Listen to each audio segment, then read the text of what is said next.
Yeah, so I just wanted to ask you about, like, Paul. He goes against the Old Testament. No, hold on, my friend. That's the statement I made. Oh, don't let me embarrass you. Is the topic Paul, or is it about Allah, your God? It's about Christianity. No, it's not. It's the top. Let me repeat it again. I know you're illiterate like Muhammad. Listen to me. Is the topic Paul, or is it Allah, your God? It's about Allah. Okay, so why are you trying to change the subject like a coward to Paul, who buries Muhammad under his feet? Why don't you stick to the topic? You went to the Old Testament, right?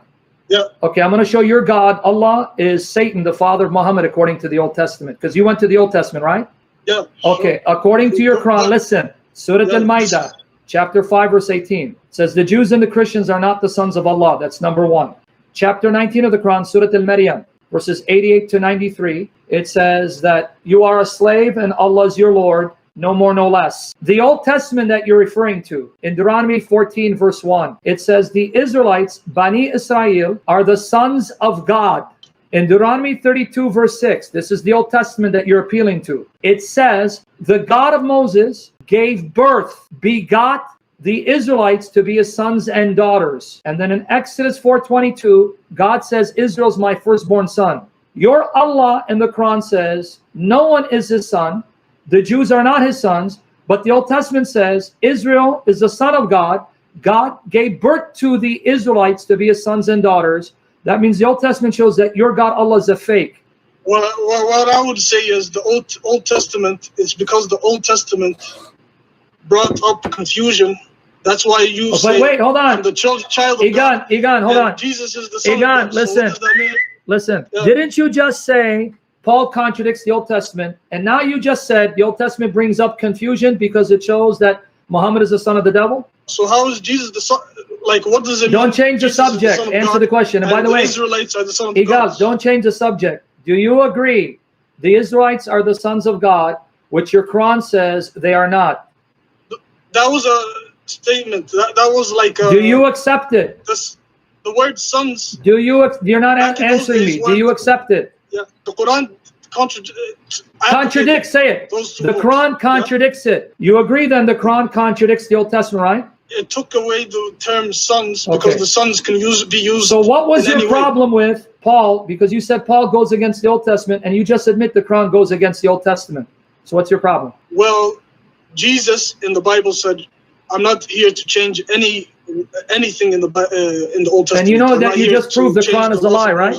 You just again proved your Quran is a lie, because in chapter 3 of the Quran, verse 50, Surah Al-Imran, it says that Jesus confirmed the Torah and made lawful, halal, what was haram.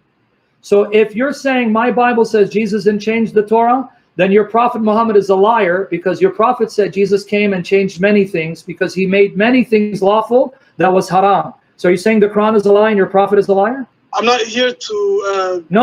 You are here. No. You're here to defend Allah. Islam doesn't make Christianity the true religion. You are here to defend Allah. Do you agree now? Muhammad is a lying son of Satan because he said Jesus came to change things that were forbidden. But you just said my Bible said Jesus didn't change anything. So was Muhammad a liar? Was he lying? He wasn't lying. No. So then why are you quoting my Bible, which contradicts the Quran, showing that Muhammad is a liar? Why are you quoting it? I'm just saying, don't you get? You're saying nothing. Dissidents following this Bible? No, you're saying nothing because you don't know my Bible. You don't even know your Quran. But I'm going to give you a final example from the Old Testament. Final one, then I'm going to have to send you on your merry way. In Deuteronomy 24, verses 1 to 4, it says, if a man divorces a woman and she marries someone else, and that second husband dies or divorces her, the first husband cannot take her back. He cannot marry her again because this is something disgusting to God. But in your Quran, Surah Al-Baqarah, chapter 2, verse 230, it says when a man divorces a woman, he cannot take her back until she marries another man and he divorces her. That's why in Islam, that man is called muhallal, the one who makes the woman lawful to go back to her husband.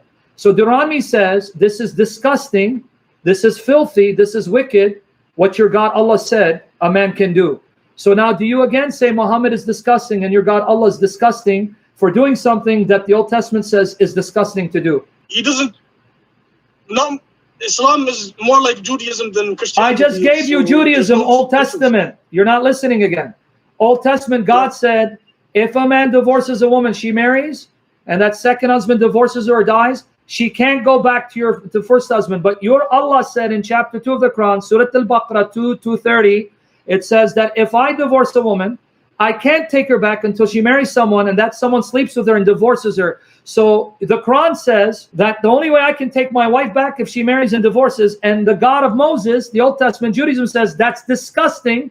So it says your God is disgusting and Muhammad is disgusting. So do you agree Muhammad is disgusting? He's the son of the devil. No, that's... So then stop using my Old Testament. Bye-bye.